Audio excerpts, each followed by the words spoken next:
again, share, hit the like button, because that helps us have these conversations with a multitude of people. As talking to yourself is boring. So if you also feel the need to disagree, again, please do. Please do. I love smoke. Go Just ahead. not violence. No, not at all. Not at all. This is, I'll say, intellectual violence, because I'm gonna come with all of these auditors. Ideas can die. Ideas can die, which is why it's violence. Because some ideas don't need to go forth. Absolutely. To be executed. And that's why we do this. Yeah. Because America is on some tomfoolery. We all lie, but I ain't even reset the room yet. I'm going because we got a nice little rhythm. These ideas need to die. Pew, pew, pew, pew. Shot down, sniped out the sky. All this tomfoolery we done seen going on. But with that being said, I am definitely going to go ahead and reset the room now. Welcome, everybody. You're here. Another episode of Eavesdrop. And tonight we're going to be talking about Tubmans and a rigged economy. I say a rigged economy because, a lot of people believe in the exceptionalism of America, in that it is a true meritocracy, in that if you participate and if you do right, you will one day succeed. As a lot of people like to say, everybody got the same 24 hours. Yeah, but as we see, when you can make certain phone calls, when you can move certain industries, that 24 hours end up looking a lot different. But before we jump into the first article, I'm gonna just go ahead and say for everybody who may be watching on YouTube, if you're watching on Facebook, in the comments, in the thread, there is the Zoom link, because I do want to hear y'all opinions on this, man. It's a lot that's been going on. And I'm gonna just say, I ain't no trading expert, but I do politics. And there's a lot of political innuendos. I ain't even gonna say innuendos. This is politics. This is politics, because we're gonna get into it. Miss Janet Yellen of Joe Biden's cabinet. So with that being said, you gonna get us shut down. You gonna get censored. Man, we are though. Yeah. We are though. It's cool. It's cool though. And that's why we telling y'all, go over to thegildedsages.com, subscribe, become a member. We got our white papers up that we just launched. We're gonna be releasing some other content in and around that. We're gonna have forums. So to have these conversations, you become a member. Boo, boo, boo, boo. You can, if you don't feel like getting on camera, typing it out, you can. Only thing we ask is to not be disrespectful. And please, it's not a cardinal rule, but just try to use articles, data, and facts. The empirical facts is a cardinal rule for me. For inquisitive Q is a cardinal rule. Because I'm going to dismiss your argument if I don't see no empirical facts. Because I don't want to argue for the sake of being right. I want to argue for the sake of being informed. This is true. Yes. And so, you heard it here. We're going to get started. And the first article that I want to go to is the article that's talking about, first off, let me see, critics. So, nope, that's short sellers. So what I'm gonna do, because again, I ain't no expert on this. Do anybody in the room in here give a small breakdown on short selling before I get into this article? I'm still blind to no. Sweet. So Quan the Poet knows a little something about short selling. So pretty much the practice of short selling is a person who's able to borrow stocks from a larger company or a firm. And what they do is they immediately sell the stocks off for whatever value it is, with the premise that this stock is going to go down.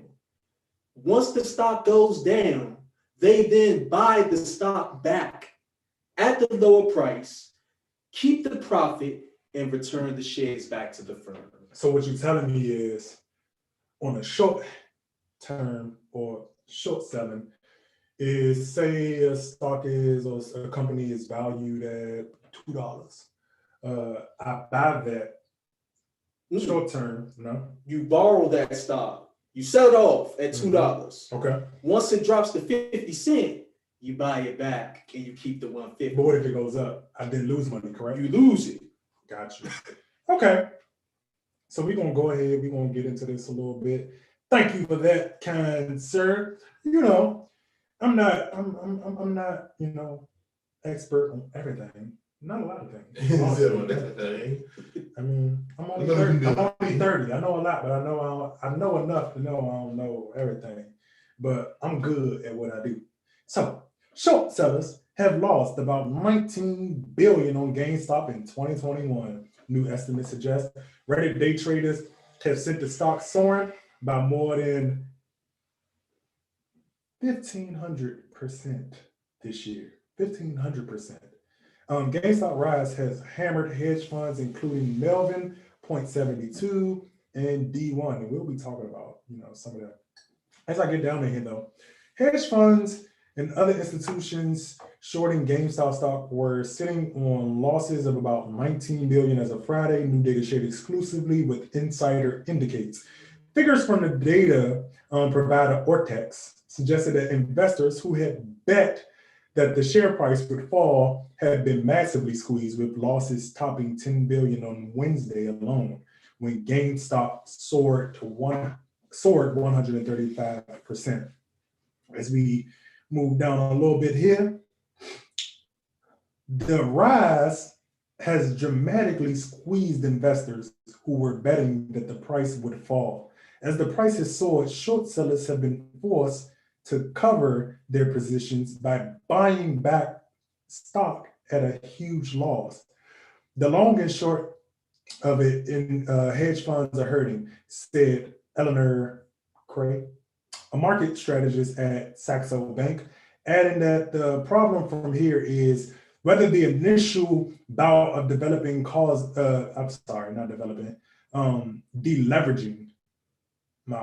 causes a chain reaction of squeezed positioning.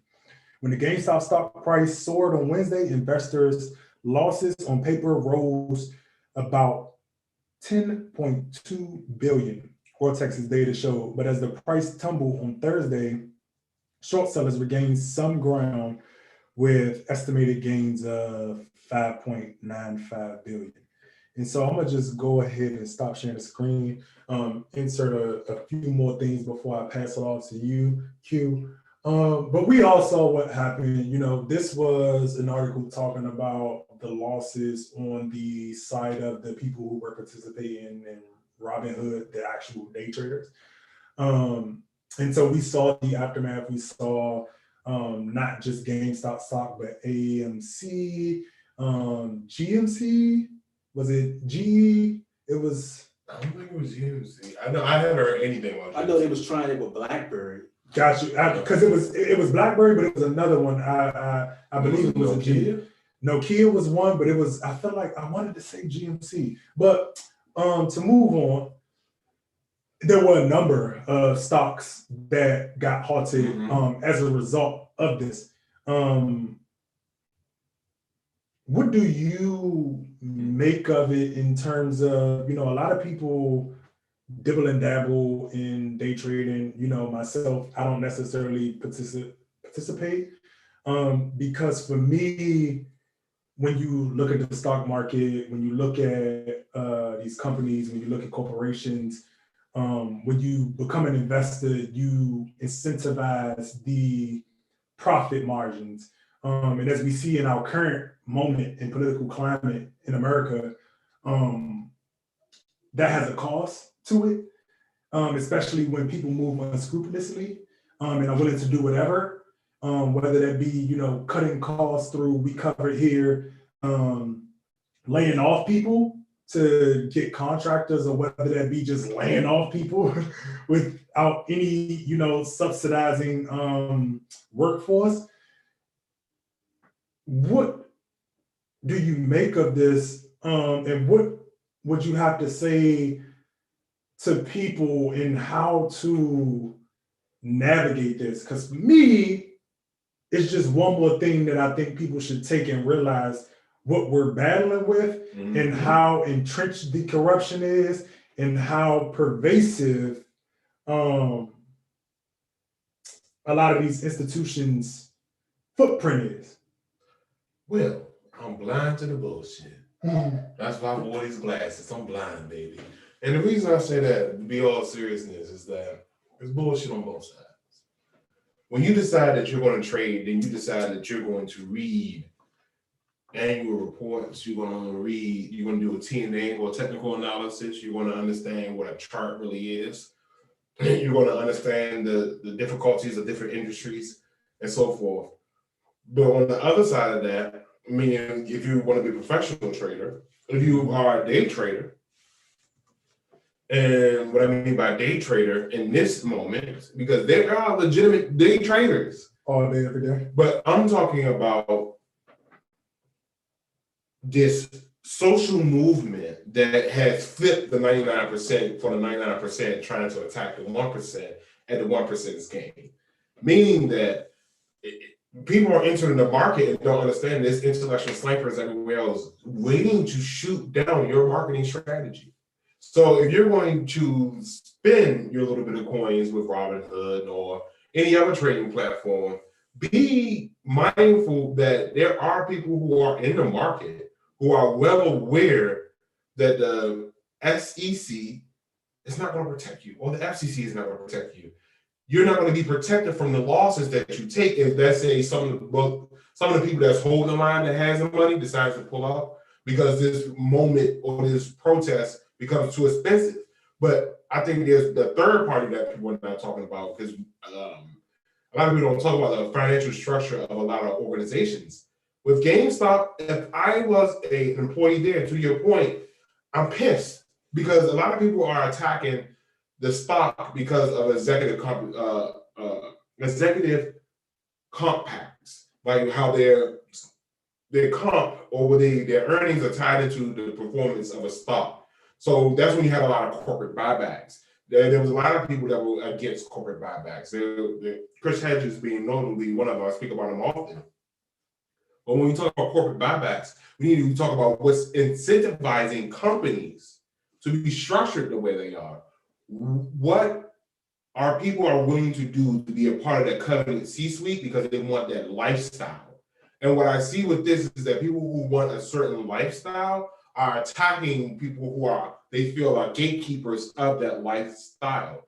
But what becomes important is that when you have a mob, and this is going back to the social movement and all social movements, when you have a crowd, you have mob rule. And you got to understand that not everybody that's participating is doing it for the same purpose and principle that you're doing it for. So people should be very careful in participating in this, because there are some people that are just going to join it because it's a frenzy. They can make money off people's kindness, they can make money off people's hubris, and they want to get out of the market.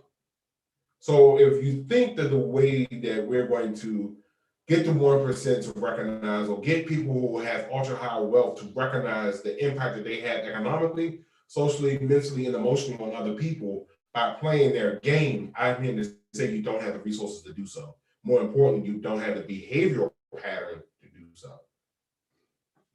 Interesting. Because this is such a complex matter, I know you had mentioned earlier about the sophistication of a market or a particular institution, or what it takes to actually participate at a rate in which it is impactful. Because the question that I asked myself when I saw everything happening was, I'm all down for protest. You know me. Yeah. I'm all down. Well, that's like the hell raised. I'm all down for it.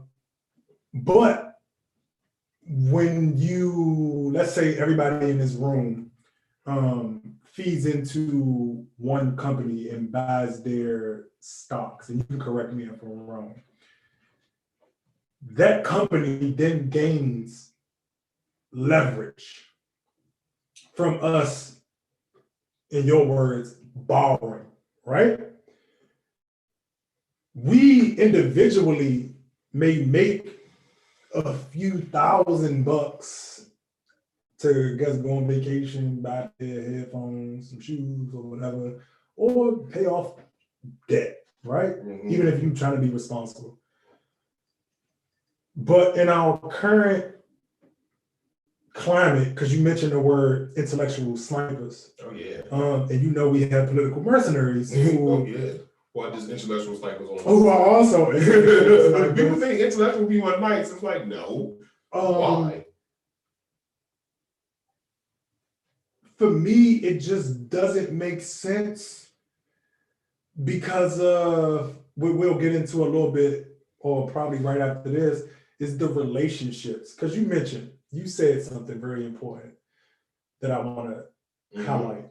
You said that a lot of these people know that the SEC and the SEC will not protect you. And I want to say that they know that because they have the relationships, because a lot of these people, especially the big boy investors and hedge funds, have access to these people. We will get into later. Yeah, a lot of the people, and that's how we get them, whether they be in a political world or whether they be in a corporate world. That goes to the revolving door, but it's a super revolving door. Hey, quick thing. If y'all think there'll be because we got the new site, I'm gonna plug it in at thegildedsages.com. If you think it'd be a great thing for us to have a glossary of terms, I think that would be a nice thing to let us know. But y'all gotta comment because it's a lot of work. Yeah. Just if you would like to see glossary of terms and us produce that and put that out, just leave a 1 in the comment section. Quan, make sure you capture it. We can definitely do it. I think it's needed. It would help. But that's only if they want it. Because a lot of the times, legalese, politics, politicians, a lot of these different spaces and organizations or institutions use a lot of jargon to isolate. Not just isolate, exclude, but also weaponize and a person against themselves. Because a lot of people see documentation or see a lot of different things and get defeated or don't necessarily want to succumb to that learning curve in which they think that they have to, but a lot of it is very simple. Language is just coded, for lack of a better word. But with that being said, though, I would just like to hear your take in terms of how, I don't think it's necessarily an effective, sustainable approach to resist wealth that extends over a multitude of generations when we're dealing with a collapse in the economy, a collapse in the labor force, and all of the other issues that we're dealing with right now in America. So this is me laughing and kind of being funny and a little bit facetious, but we gotta add levity. We gotta add some lightness to this. Excuse me, the bubbles. This is people waiting their stimulus check. I was trying not to laugh. This is people trying to get their stimulus check before Biden gives it to them. If he give it to them. And I laugh at that because people think that the stock market is where you get money. And instead of seeing that people who make money off of the stock market are people who are part of financial services. Excuse me. I'm still laughing. Financial services is those group of professionals, investors, bankers, and so forth, that are able to use financial tools to help build the portfolios of different people. And those different people are like GE, GM, Ford, Louis Vuitton, Moet, Hennessy, which is a French conglomerate that has Fenty underneath it. Kering has Gucci underneath it. So I bring that up because what people don't understand about the stock market is that literally the shoes you buy is off. You can invest inside of Nike in the same way you can invest in Nike supplier.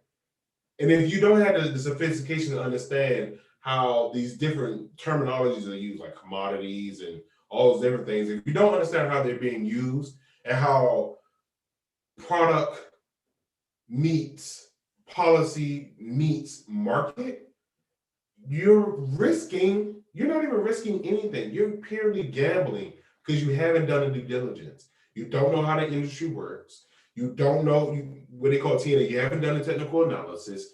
And have you read the reports? Have you read peer-reviewed journals? Have you read all the work? Because that's what goes into managing. And what is also important to note is that the equipment that institutional players use are not the same as your phone. Like, they have server rooms dedicated to trade as fast as possible so they can get the best price. They also have to be licensed to be inside of the financial services. So with those licenses, there comes studying, there comes test, but there also comes access. So they have access to charts, they have access to information because people can grab this information because everyone sells to everyone. You have B2C, business to consumer, and then you have B2B, business to business, and business to business is a way bigger market than business to consumer. So what I'm getting down to is that when you have this current climate of people who need their $1,400 because Joe was like, well, Trump gave y'all 6, so we're going to make it 2,000 because y'all gave us Georgia by giving us the other 14, and that's going to get $2,000 check. You never going to get 2,000 at once. We never said we was going to do that. We just said we're going to give you 2,000. That's some ghetto shit. So that's America. The world is a ghetto. You better listen to war. But I just and I laugh a little bit, but I'm gonna get serious because I'm supposed to. Hint, hint, wink, wink, stomp, stomp. If you do not consume news, if you do not consume the news cycle, you are treating stocks as if they're horses at the track, hoping that you are making a great judgment where people literally, because it's not horses, it's people. You have a CEO, it's companies. You have CEOs, COOs, CFOs looking at this. Like, we need this stock because this is how we are financing people's retirements. This is how people laughing at this. It's like, what do you think your 401k comes from? What do you think your grandmother's or your mother's pension comes from? Like, it's not a joke to sit in, or we want to just bust them open.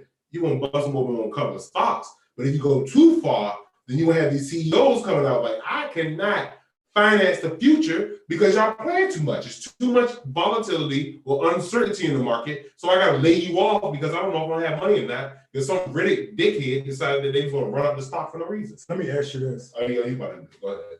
And I'll do you one better because this has happened before. And they've created mechanisms for this. It's called the stock option. So what the stock option does is it allows the investor to do what's called either a call or a put. The call says that if the stock rises to a certain point, automatic sell. The put, no, automatic buy. What the put does is if it goes too low, automatic sell off. So it scaves off the profit, but it also scaves off the loss. So what most people are going to do is they're just going to say, fuck it, I'm going to get an option instead of a short sale. And it's like, if you try to speculate it up, I'm just going to ride it up to a certain point, and then when it gets too low, it's automatic sale. So you mean like Patrick when he was playing on the hooks? Y'all remember that episode of SpongeBob? When Patrick was playing on the hooks, we put it in the thing. But what's your point? I think forgot. we'll bring it in. Next. You look for the article? No, I'm not necessarily looking for the article. I have the article, but I wanted to bring up because you had mentioned the issues in and around access, people being able to be a part of these institutions.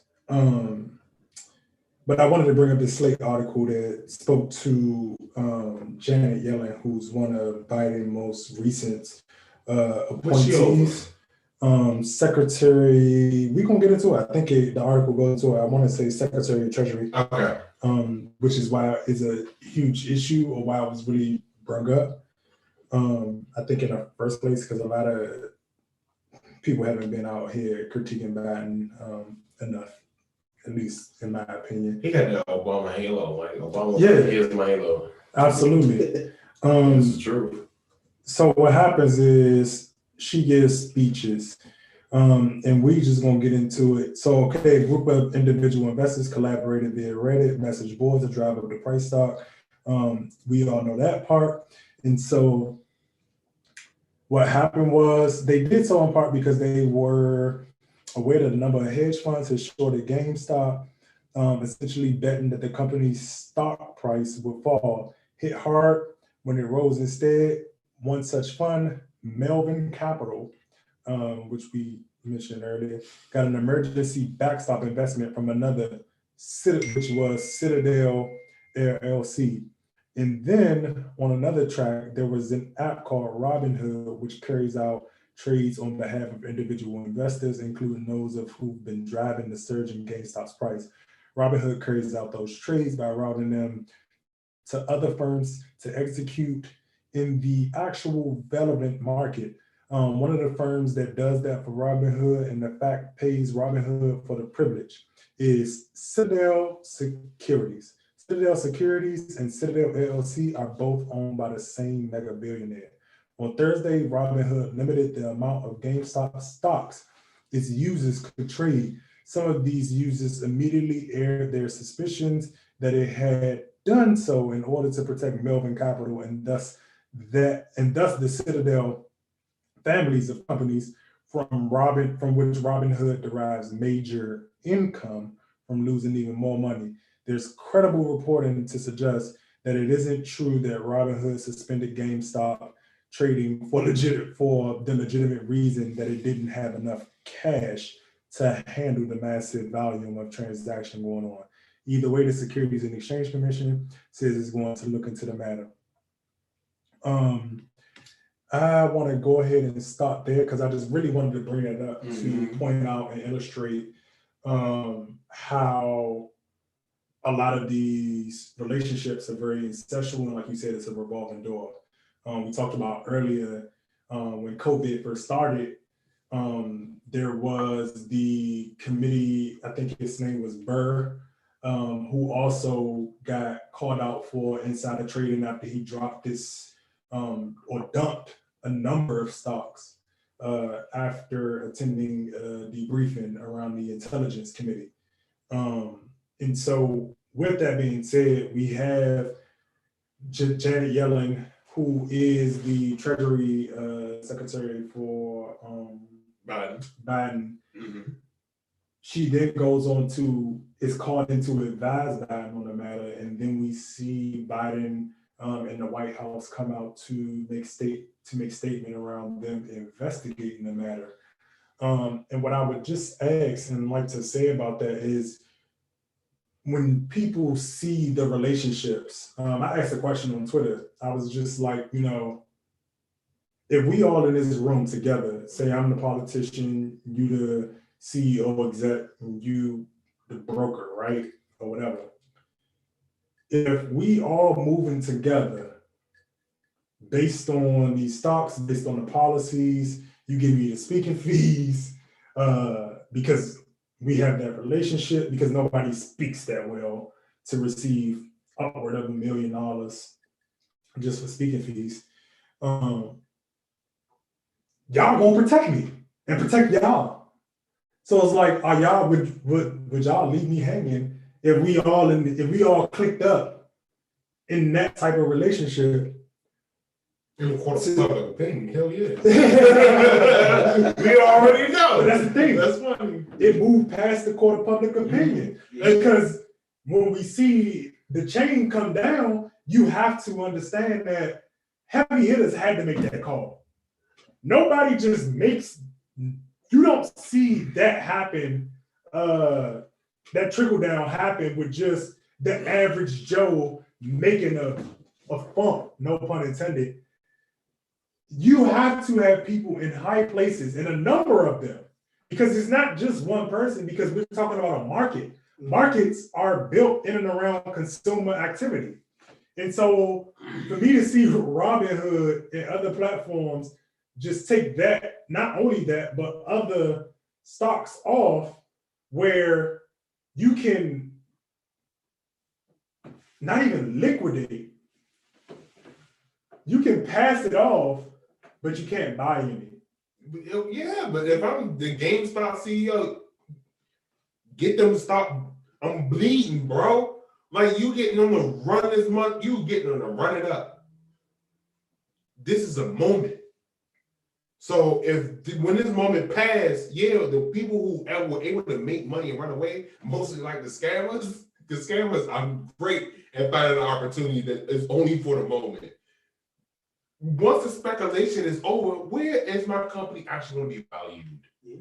As a CEO, I have legitimate reasons for going like, look, I use stock as a way, as part of my financial structure of my company. Yes, I'm also a voter. I'm still a citizen, although I got money, and I donated to you. That's like, people, you know what? This makes me laugh. People send their kids to school, right? Don't they expect good grades? Mm-hmm. Don't they expect their kids to do something decent? Yeah. So why the hell is it when I donate to you, I don't expect policy? I expect policy. I want policy. I'm a CEO. I'm not just responsible for me, especially if I'm public.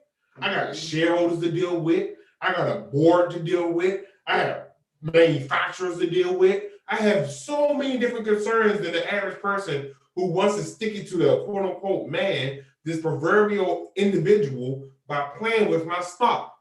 Stop playing with my money. Stop playing with my future. I need you to get me some policy because I voted for you. And am I wrong in my stance? And I do you one better. That's a good CEO. A bad one would just be like, I'm going bankrupt. Stockholders don't get paid. You're right. I'm pocketing the cash. I don't pay dividends. You're right. I'm pocketing the cash. You're making your job harder. You making your job harder. But because I'm gonna give you a segment at the end to speak to. What I wanted from them was, you mentioned earlier something about Stockx and the correlation between Stockx and this whole stock market biz. Can you please expound on that? Yeah, I brought, because I was going with the CEO situation, right? But let's bring in the Stockx. Stockx and this GME stock, right, is a thing where you have sneakers, like we got on sneakers. Yeah. You're telling me that the value of a sneaker is going up based upon how exclusive it is, right? You have scarcity. But what's the difference between someone taking a GME stock and running it up over hype and someone taking the sneaker and running it up over hype? It's the same money. It's a similar principle. But here's the difference, in which, don't even go further into the metaphor. Stockx kind of shows you how the belief in something can drive the price of something. Because you can get shoes that are basically traded outside of where eBay was the first place for resellers. You got to tell me it's a sneakerhead, right? Yeah. eBay was the first place. So what Stockx did was so that eBay neglected the gap of people who wanted sneakers that couldn't get to them, and also neglected the gap of people who were willing to take the risk of going to get the sneakers to resell them. So this is kind of how you get with the GME or the GameStop stock. I'm going to get the sneaker retail, right? I'm going to get it retail, but I plan on flipping it. So this is going to drive the price. It's going to drive the price. You had the tulip crafts and the Dutch, but the whole point is, it's the belief in something. I can say Yeezys are trash, and I won't spend more than $300 for Yeezys. And it's like, okay, so if I won't spend more than $300 for Yeezys, and I'm influencing the market, and people do what I do, then Yeezys are only worth $300. But if somebody like Elon comes out and say, man, I paid $1,500 for some Yeezys, and Elon has a bigger influence than I do, Yeezys are now $1,500. So if I stopped at $300 and people are willing to spend $1,500, there's a $1,200 gap that I'm losing out on because someone came in and said, well, you know what? I like those for $1,500.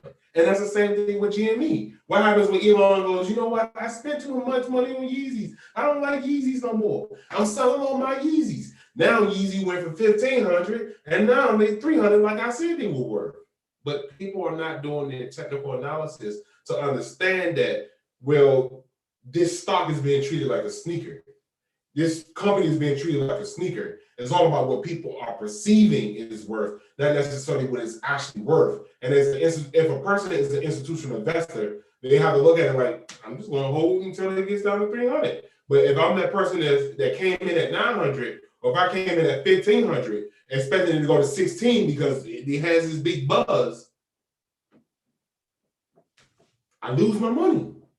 And if you are the main person, if you are on Main Street and not Wall Street, I don't know if you have the right financial tools or the right financial resources to rebound from your losses in the market, from speculating in the market. The same way people do with sneaker drops. You got anything on the back end of that before we move on to another combo? No, I completely agree. All right. So with that being said, that makes a lot of, I appreciate that analogy. Because as we move forward, if you're watching now, like the video, share the video, leave a comment. Are you on Facebook? Yeah. All right. If you see any questions, do we have any questions before we move on? Not on the Facebook, just one comment. Zimba commented, I think it's messed up. As soon as people outsmart the system, the stocks are removed. Yeah, man. Again, that's the tyrannical nature that I want people to accept of our nation and respond accordingly. You know how money moves. This is what it is. It's nothing else to it. You gotta be able and be not even be able, but be willing to fight with the same level of tenacity. You know, a lot of people accuse me of being like, I guess, quote unquote, speaking in hyperbole or being, you know, crazy and out of touch. But this is what we're up against. When you outsmart them, yeah, they're gonna fight you back. I'm wondering, like, what did people expect? That's my thing. Is like, son, people literally make their livelihoods off of this. Yeah. Like, you can't. They get into the bag. You can't go to someone else's house and mess up their furniture and expect them not to say something. Especially after they robbed, murdered, and literally enslaved people. While we transitioning, before I get into this next article, because we got another article. Of course, we want to talk about this. Because your, what do you call it, analysis or analogy made a very good point, and I wanted to, you know, segue that into this Harriet Tubman situation, this Harriet Tubman symbolic nonsense that I see a lot of people hype about. I'll hold my comments. Yeah, I'll hold them. I'll hold my horses. I got you. But if you with us right now, like it, share it, leave a comment, leave some suggestions on what topics or discussions you want to see us cover. We just need the engagement, man. We're trying to do this for y'all. It helps us get through the day, get through the week, because it's easier to pull from one of you all to give you what you want versus trying to figure out what you want. That is so true. Please do that. We do this for y'all. We do this to have conversations, not just with ourselves, but with the community. Again, shout out DCYD. Before we move on, I ran for VP. I'm waiting on the results. If you are interested, go ahead to dcyds.org, sign up. We're gonna have some committee opportunities. Some if you're looking for like ways to get engaged, please do so. And again, if you independent, that's why I have Gilded Sages. If you're independent, we still doing the same lateral work over here in terms of, you know, getting policy teams together and pushing forward. I'm all in for it. That's the workaround that I have for people right now, because you do have to be registered as a Democrat to be part of DC Young Democrats. But if you rocking with me, if you rocking with Gilded Sages, it's all the same thing, man. I do not discriminate on political party because I'm here to challenge my own party. So there needs some challenges. It is what it is. We need that Reddit engagement. And that stock market up, hey, run Gilded Sages up, run them likes up, run them We shares. ain't live. We ain't live on what you call it? That Reddit engagement. That Reddit engagement. You read Reddit? Oh no. You read Reddit. He was like, why do black men ever get judged for who we are? Like, God, there's some weirdos here, but I rock with it though. Right. Reddit is, I'll say it like this: Reddit is unregulated Facebook.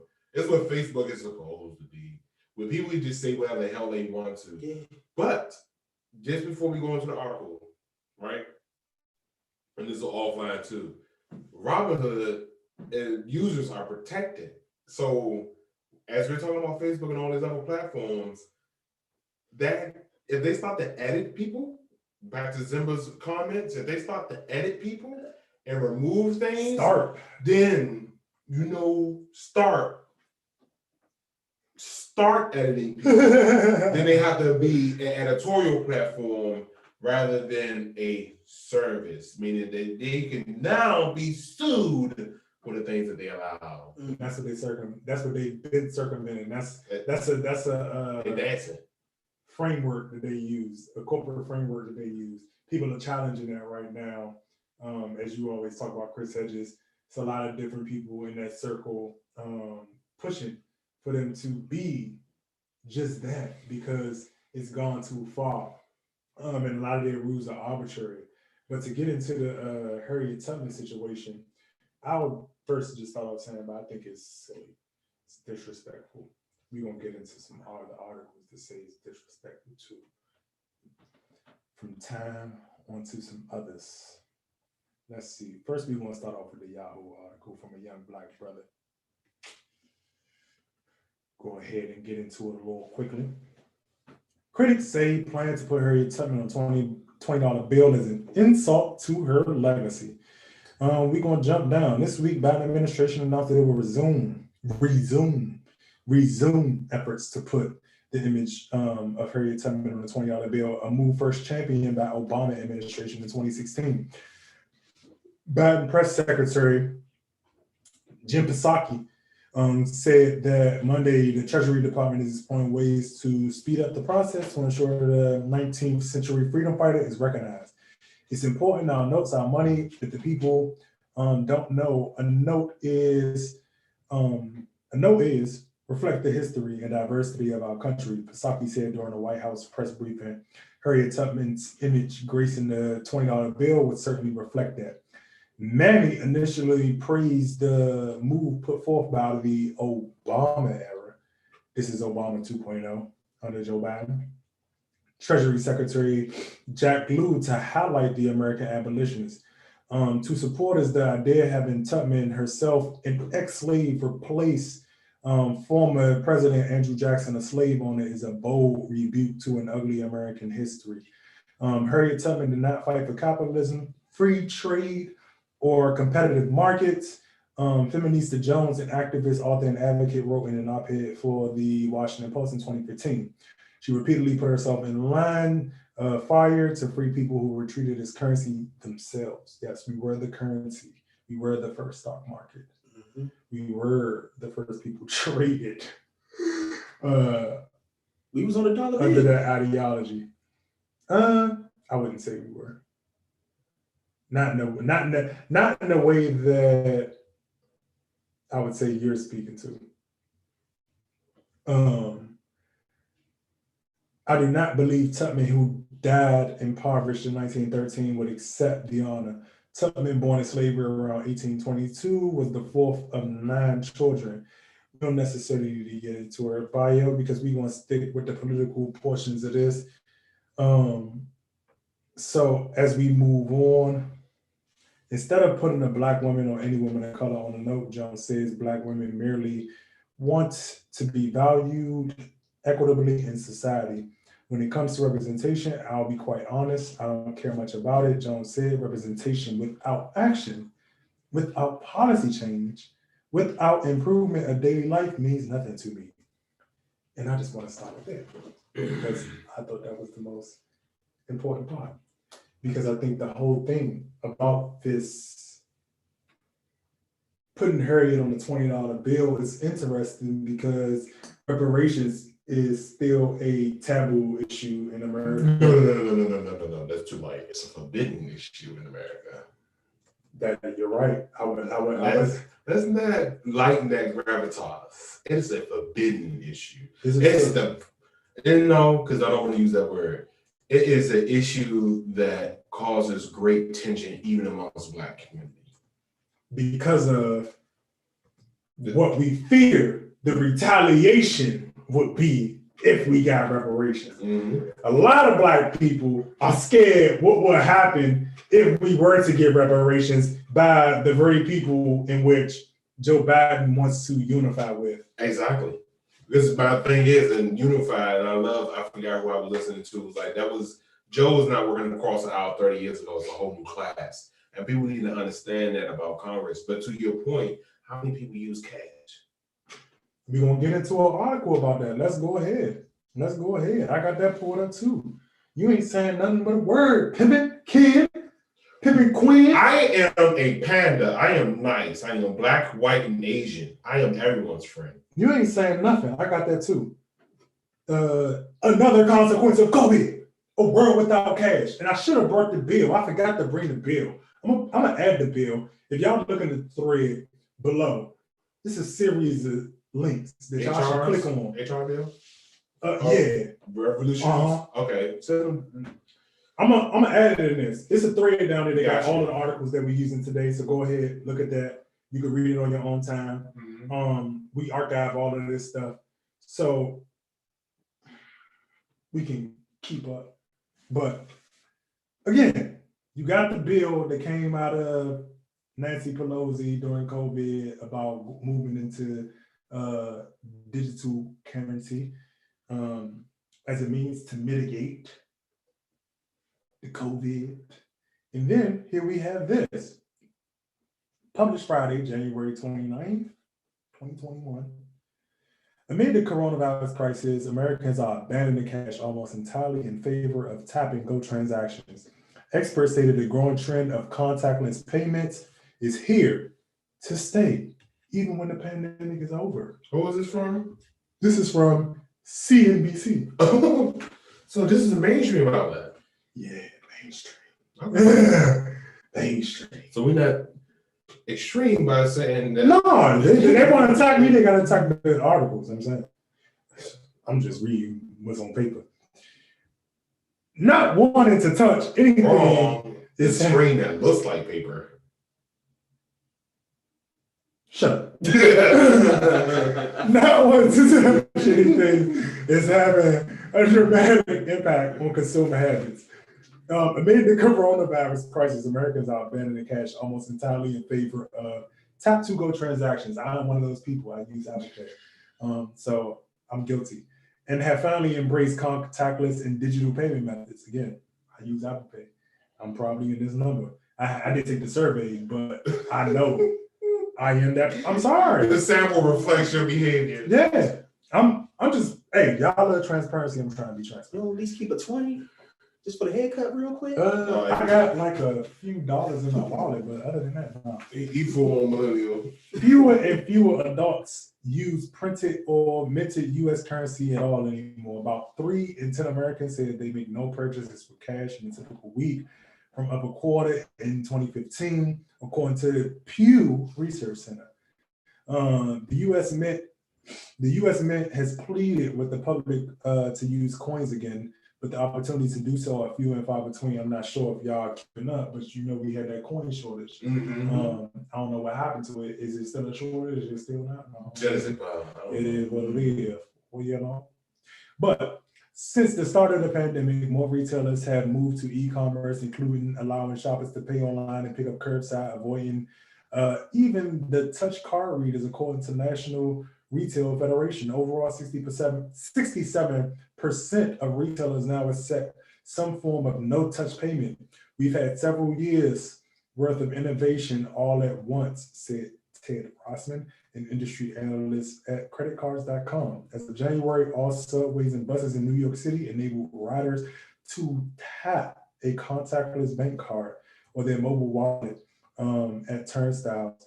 DC also has that. just as an FYSA, if anybody from DC is watching, you can go ahead, download that, and you can use your phone to grab Metro and train, bus. Yes, I didn't know that. all day. We got it, baby. So more than half or 50% of Americans are now using some form of contactless payment, which includes tap-to-go credit cards, digital wallets like Apple or Google Pay, according to MasterCard. So this is another credit card company. But they have said all the important parts for the question that I want to pose.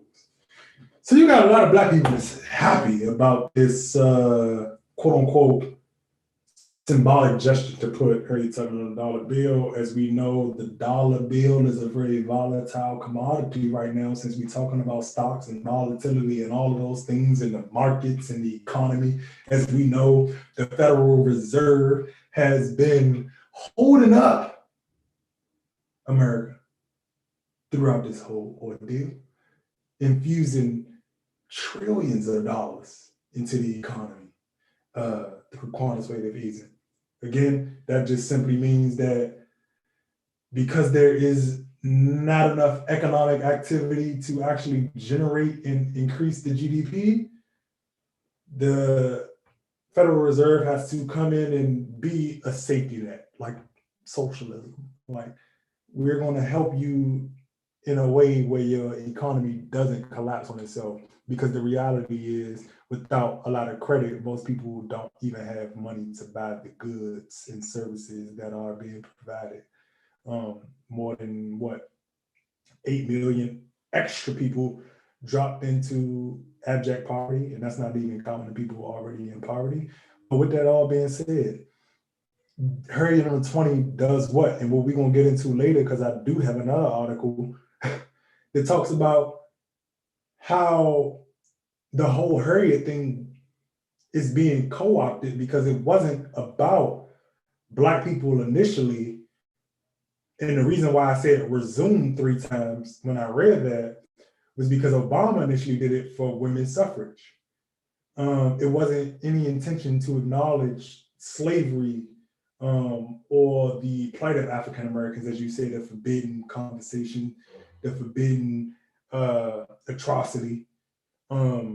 It wasn't initially intended to have that discussion per se. It was to have a conversation about women's rights and women's suffrage. And again, I'm not necessarily against that conversation, but to use Harriet Tubman, who was an abolitionist, and again, as they put, didn't fight for capitalism, free markets, and all these other different things. And I think her being a slave separates her and shouldn't even be allowed to be put in the category of woman, because she was dehumanized to such an extent that, yes, she should be held in high regard, but don't now try to place her in a placeholder for women's suffrage when she wasn't that. Let's acknowledge her and let's take some of the pain and put her in a position where we as Americans as a whole have to acknowledge not just that she was a woman, but everything that her Blackness as a woman went through. As we touched last week on your white papers, again, go to the gildedsages.com, check that out. America's Nurse, how Black women have upheld taking on large amounts of abuse. And yes, she's a hero, but tell the whole full story. Because what America does in a lot of different cases, and Joe Biden is one who's good at it, is you present things through omission. Yeah. And on top of that, the conversation is to put her on one side and then Andrew Jackson on the other side. And I think that is the craziest. I want to jump in on that juxtaposition. Because if you have Andrew Jackson, who committed the Trail of Tears, the removal of Native persons of America from their native lands towards the West. So if you have Andrew Jackson and you want to say, well, you know what? We're going to take Andrew Jackson and throw him off because he's easily the worst hated president in contemporary time, and we're going to put Harriet Tubman on there. And my joke is like, how much money is the government going to spend in Photoshop? Because that's all it is. It's like a Photoshop, and you're not going to have the money because you don't use it. It's that simple. Like, when's the last time you used cash? How many times does Nancy Pelosi have to put on a kente cloth and kneel, or Chuck Schumer, before you recognize that's what they feel is giving you policy? Like, I have no energy for it. I have no energy for people who know that they use their debit card and know that they use their Apple Pay or whatever pay they use to think that Harriet Tubman being put on the 20 matters. If you don't have $20 damn in your account. Elon Musk himself said, what is money? Besides someone transfers this to one place and they transfer that to another place. If you ain't got $20 to put in your goddamn account, if you ain't got $20 to put in your wallet, if we ain't got 20s to just go like, to make it rain with Tubmans, like make it rain with Tubmans. If we can't make it rain with Tubmans, why do I care that they put it on the side of the Tubman, on the $20 bill? I need the money to appreciate the symbol. That's rewind that back. I need the money to appreciate the symbol. I'm gonna say it a third time. I need the money to appreciate the symbol. If I don't have the money to appreciate the symbol, whether it's through tenant, like they can have something with Apple Pay. Whenever you pay me something up with $20, it's like a Tubman just pops up. Like, That's how they do on the when you send a text with like love or congratulations and everything else, and have Tubman pop up. I'm with that. But only on top of policy that makes it that a young Black woman in the inner city doesn't have to feed a poverty narrative. What we have again, I'm glad I can't remember the professor that brought it up, but when we have young Black women sitting at the table, not because they have to be excellent, but because Harriet Tubman and her foremothers and her forebears, going back again, put in their work already. I'm tired of the symbolism from the Democratic Party, and more importantly, I'm tired of the Democratic Party constantly pointing a finger like we can't do this because when 1600 and between Constitution and Independent have the control. When you have the White House and you have the Hill, why is it so hard? Oh, the Senate. Oh, the Senate. It's like, come on, son, let's stop. Because we know there's a lot of white poverty too. When you get through with this Harriet Tubman symbolic gesture, because I love watching, you know, one of the petty things I do, I'll watch old clips of Frontline to see the reporters holding Obama accountable for not doing anything with Black people. That's one of my favorite things to watch. It was like, oh, I couldn't do it, but FDR did it. My point is, because I'm super petty, my point is, if I don't have the money to appreciate my foremother, and if I don't have the money to appreciate my forefather, if I don't have the money to appreciate my forefathers, my forebearers, by what the hell do they want to do? Work a little bit so they can eat, sleep, and be what America promises. You can be free to be who you are. She was not allowed that, and to use her image to say that America has progressed to the point in which Harriet Tubman, if she were born today, would not have known her life, is disrespectful because her grandchildren, although I don't believe Harriet ever had children, her grandchildren, or the ancestral ideology of being a Black woman in America does not equate to what this symbol is. We still have, and if you look at the data, like Black women didn't start to matriculating to high level incomes until the 1970s. The 1970s. DC didn't get home rule until 1973, I believe. So it's not only is it disrespectful to Harriet Tubman, it's an insult to every aware Black person that they won't even have enough money in their wallet to appreciate the symbol. That's where I'm at with it. With that being said, man, I think we can almost end on that note. What I'm gonna do is I'm gonna go ahead and pass it to Quan. Do you got any words about this whole Harriet Tubman shenanigans, shindig, bamboozle, tomfoolery that we seeing? I just think that, like you said, it's very disrespectful, especially considering that, you know, there are other groups that in the first 100 days got real policy, and the people who voted you in, all we are getting, or all they are getting, because I didn't vote for him either, but all they're getting is Chuck's, what is it, Kamala and her Chucks, the Tubman dollar. Like, I'm waiting, because everything they call in Black policy is like human rights. You know, like when you increase aid to, you know, mothers in need, or increase food, like that's human rights. But they want to make that into Black policy.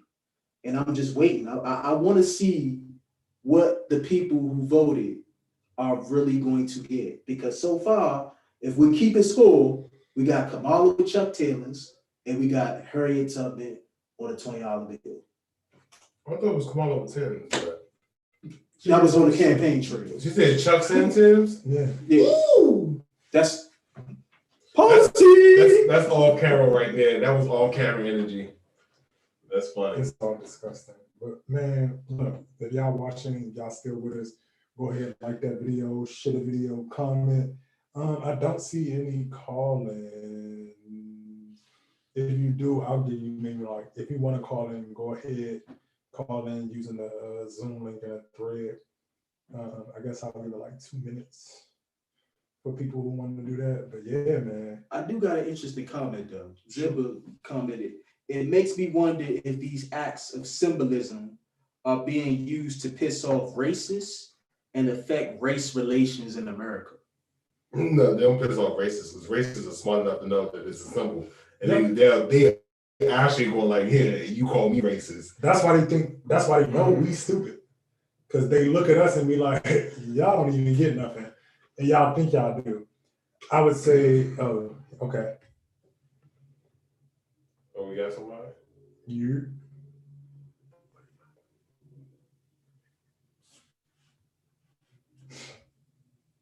Hello? Yo. Can you hear me? Can y'all see and hear me? Yeah. Yep, there we go. What's going on, fellas? What is What's up? What's going on, guys? I kind of wanted to expound on that comment. Go ahead, do you?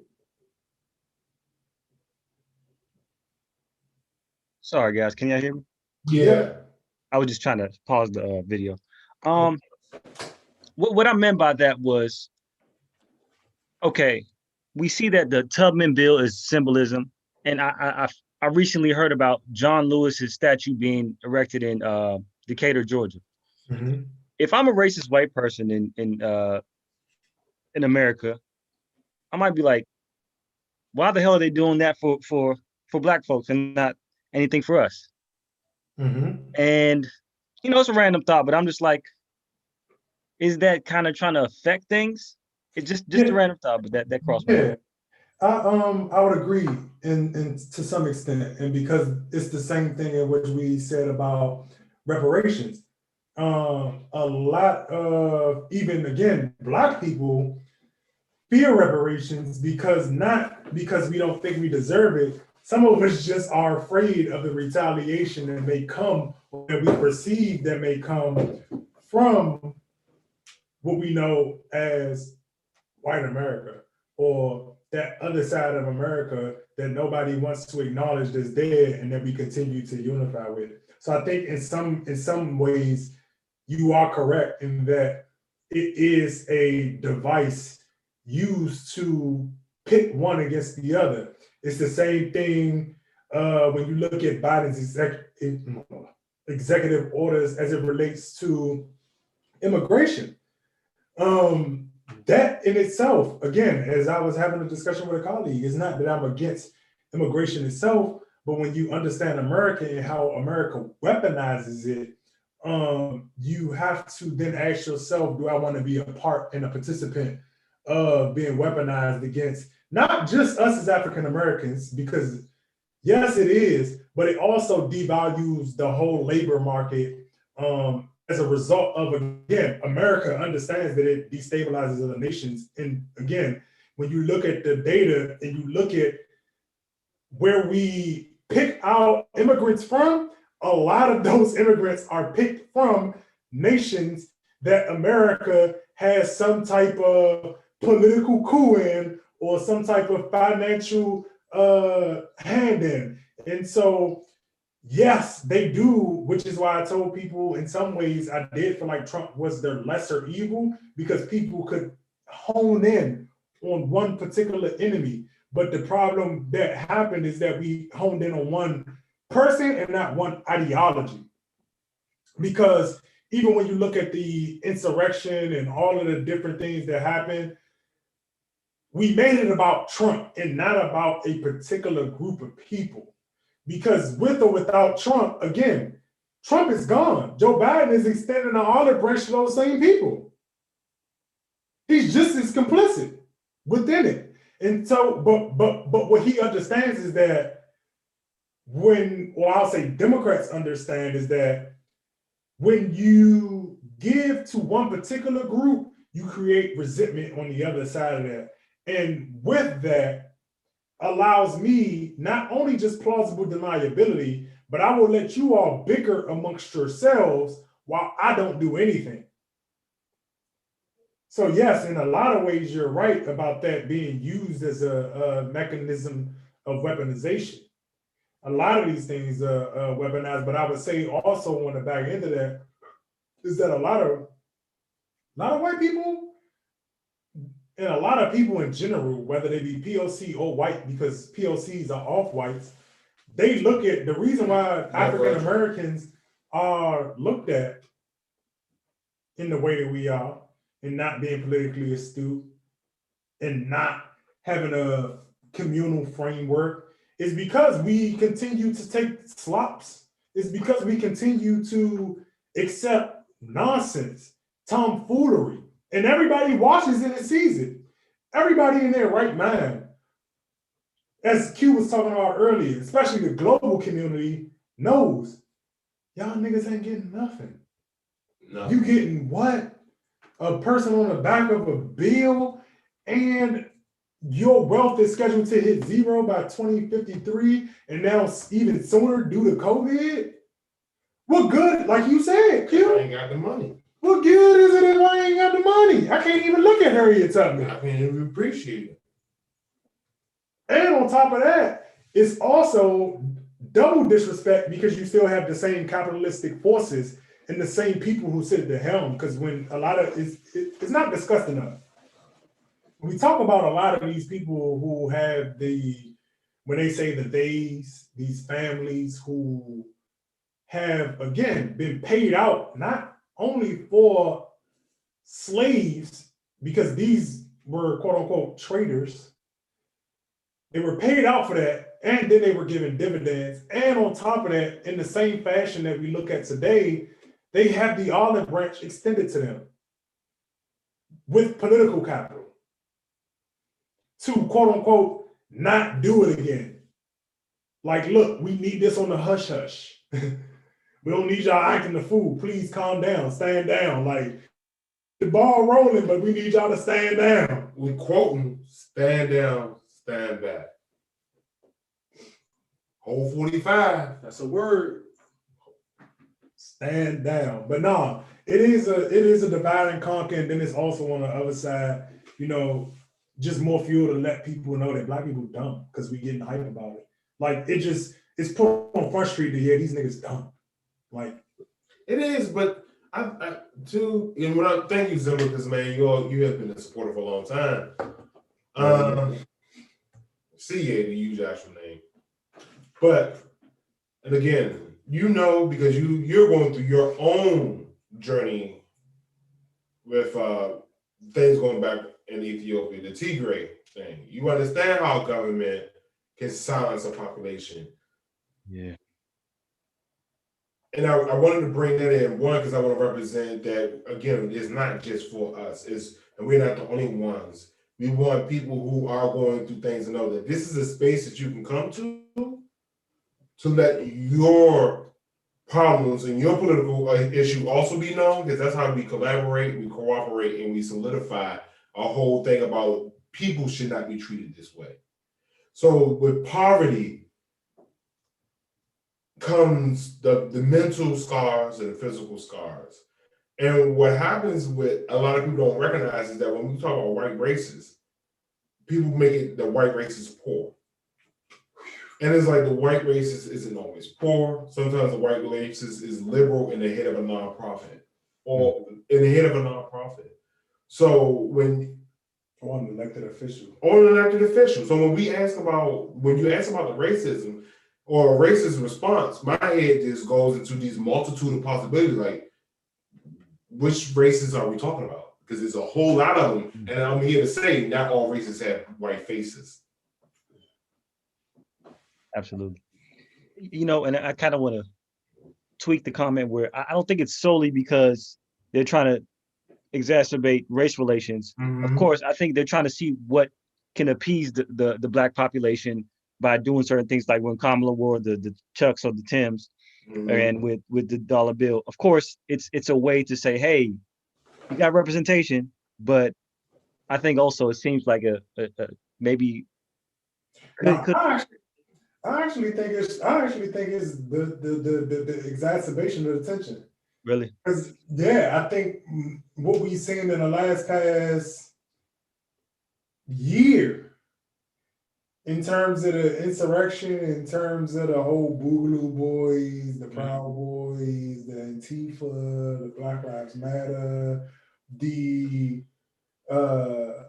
adherent display, or when you look at the police shootings, not even shootings in some cases, but when you see how all of that plays out in kind of this, at this point, very disrespectful way, because even when you look at the Breonna Taylors and all of this different thing, I think America understands the tensions and the boiling points of the nation in which we are in. I don't think they're naive to that. I don't think they don't understand that. I think that they know that a lot of people feel disrespected by it. I think that they understand that people aren't as dumb as they want to believe. And so I do think that part of it is like, yeah, I'm just going to troll you. To clarify though, CA, were you saying it's kind of like a hush thing, that it's like a hush movement for the Black community? I wanted to hear the last bit of your point, because I can see where you see the escalation of tension.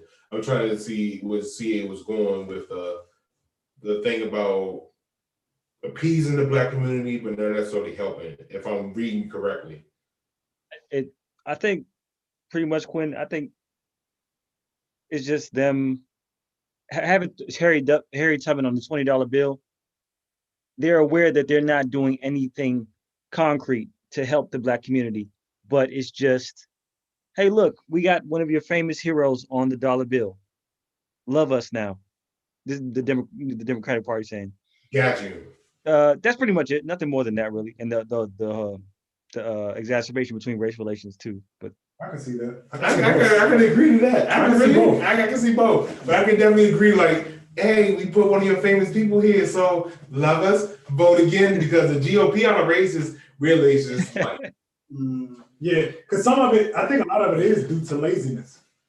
Because I think where Democrats love a divided house is that you can easily just say, because again, you may not necessarily be malicious, but it's easy to say, yeah, the GOP, they're the bad guys. I mean, even though I ain't want to do shit anyway, I ain't want to really fight it anyway. It's just easy to go like, what did you want me to do? Fight? Yeah, nigga. Because that's even everybody across the racial spectrum. Everybody's like, yo, y'all not about to play hardball with these niggas? These motherfuckers literally just jammed in the Supreme Court. You about to extend an olive branch to Mitch McConnell? after everything? Nigga, And I go, yeah, they are, because they want that. Yeah. They want that plausible deniability to be like, well, look, we tried to be like bipartisan. And this is where bipartisan gets weaponized. I'm not against bipartisanship, but it gets weaponized a lot, because when you know, and again, we talking about people who've been in this game. Joe Biden and them been in this 40 plus years at this point. Mm-hmm. You understand what you walking into. You understand people's temperaments. You understand what you gonna get and what you ain't gonna get. He worked with the GOP. He's consistently worked with the GOP. He knows their political stances. He knows where they feel on cultural issues. So to extend the olive branch, you want that plausible deniability for being incompetent. At the very, if I'm not going to assume that you're malicious. Me, on the other hand, personally, Devon Lassine, I think you're malicious. You did it on purpose. You hurt me on purpose. Now, if people want to give him that leeway, that's fine and cool. But I'm past the whole idea of people not understanding. We talking about highly intellectual people. We talking about people who run markets, run the world, man. But they're not dumb. It's not cool though to get that man that pass. Like, people gotta stop, because what you get a lot of is people being like, well, what if I didn't get that second chance? And that, oh, he did these things in the past, but he's grown now, and we should be grown then though. He was always. But everybody wants to take like their personal experience of, well, I've changed. Why can't Joe Biden change? He's a politician. He's not my friend. I don't care. That's why I don't necessarily get into that whole you can if you nah. Bro scarred for life in my eyes. There's nothing redeemable about him. Nothing. Yeah. He could say the world. Nothing's redeemable. If he say the world, nah, I'll give you that. Because I know what saving the world is going to be us still at the bottom while everybody else gets saved. No, but saving the world implies that you save us too. Yeah, it saves us all. And other than that, you didn't save the world. You sacrificed us to make a different world. Yeah, pretty much. And that's a whole different thing. I'm just saying, some of that stuff is just beyond. Like, you know, when certain things happen, it's just beyond. We can kiss and make up. Nah, you gotta, no. Some of that stuff is irreversible. No, that's definitely, I agree 100%. I feel you on that, Quan. Yeah. You have anything else for us, bro? I did want to disagree with one point that you made, Devon, was I think that there is pushback from the Black community, from what I saw, and of course, it's all what I see online, about not being happy about Harriet Tubman being on the $20 bill. I can agree to that, because in a mixed following and a mixed bunch, I've seen, you know, my institutional people, you know, they naive. They be happy about everything. They be naive, but they also be trying to get new things to leverage. And they be trying, I was about to say, they be trying to position themselves. But, and again, that's still due to naivete, because they think in accepting trash that the top is going to like them more. And it's like, no, they just lose more respect for you because you're going to do anything. But no, I can agree to that. I definitely agree to that. I wouldn't push back on that at all, because I've seen a mixed bunch of, I've seen altercations, I'll put it like that, of different people being like, yo, y'all are crazy. And it also helped, I'm glad you brought that up, CA, because it also helps to show that there are non-Black people that understand that Black people are not a monolith. And I think that's one of the energies that I want to constantly reinforce here, is that, because when I say Black, I'm thinking more of American Black, not necessarily European Black, because when Europeans say Black, they just mean everybody is not European. It's like, you're Black. But what I mean by that is to say, I thank you for bringing up that point, because it's necessary. And it's what we want to encourage. But before we go, and because I feel like we're wrapping up, can you give me a brief update about what's going on that you'd like to give an update about Tigray? Gladly.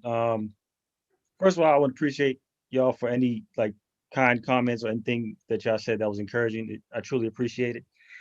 You know, to talk about it, I feel like it's so much that has to be said going back to events from decades ago.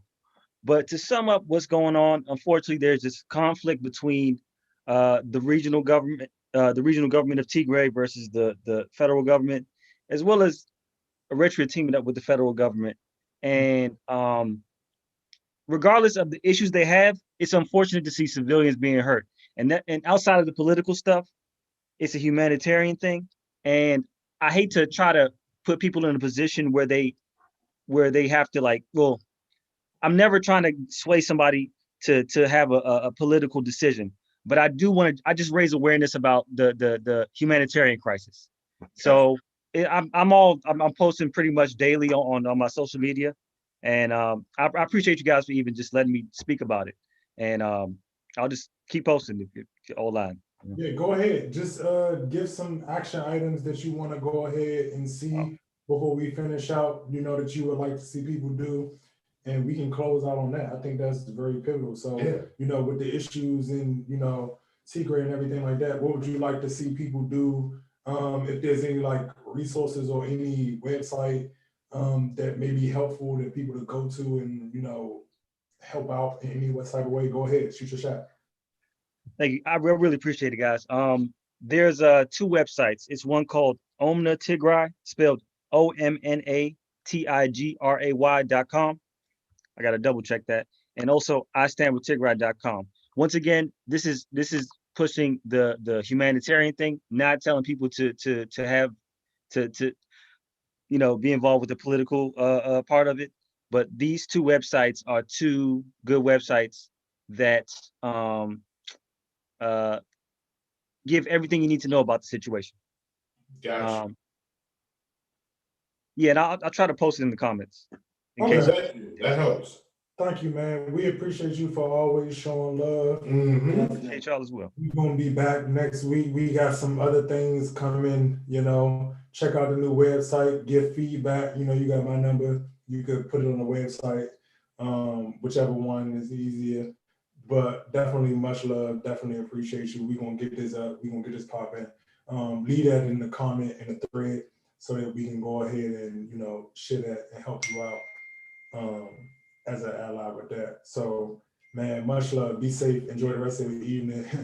You know, DC about to get this snow, so stay safe. Yes. Get your libations while you can. Go out and get your food while you can. It is what it is. We appreciate you, good brother. I don't see any other call-ins, so we gonna end with you, boss. Good night.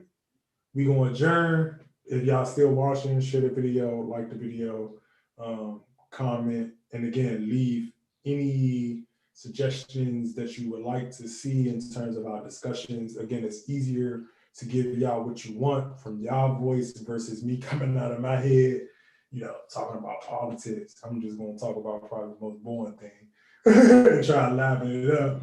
But go ahead, do that. Go over to the website, thegildedsages.com. Subscribe, become a member. We're going to move a lot of our conversations off of social media over there to our forums, to our blog. Check out the white papers done by our very own staff writer, Quinn Horton. Check that out. Very good. A lot of great links, a lot of good information, great perspective, and then also, you know, overall great outlook. But with that being said, man, y'all enjoy the rest of y'all Saturday, and we appreciate y'all for coming out next time.